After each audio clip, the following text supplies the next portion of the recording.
ఇప్పుడు కేవలం 7,999 up to 10 kgs వరకు బరువు తగ్గి అధిక బరువు నుంచి వచ్చే ప్రధాన సమస్యలను దూరం చేసుకోండి.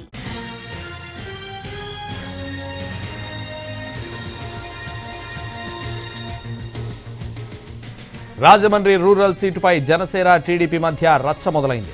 పోటీ చేసేది తామేనంటూ పోటాపోటీ ప్రకటనలు చేస్తున్నారు ఇరు పార్టీల నేతలు.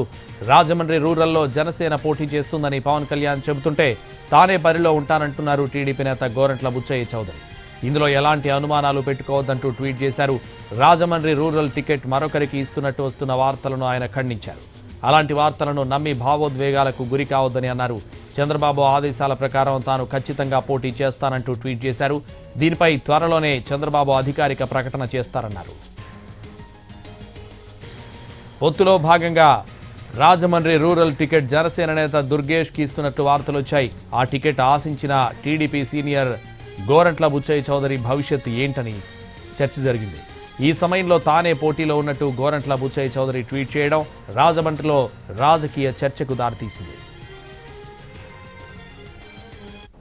ఒక రాజధాని కట్టలేని వాడు మూడు రాజధానుల ముచ్చటని, మూడు రాజధానులు ముచ్చటపోయి ఉమ్మడి రాజధాని కావాలని అడుగుతున్నాడు. ఎవరి చెవిలో పూలు పెడతానికి అయ్యా వైవి సుబ్బారెడ్డి? ఎవరి చెవిలో పూలు పెడతానికి?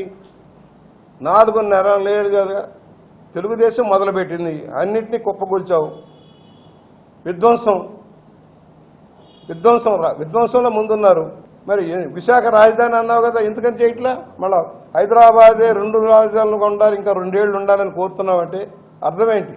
రాష్ట్రాన్ని మోసం చేయటం కాదా? ప్రజలకు దగా చేయటం కాదా? రాజధాని రైతులను మోసం చేయటం కాదా?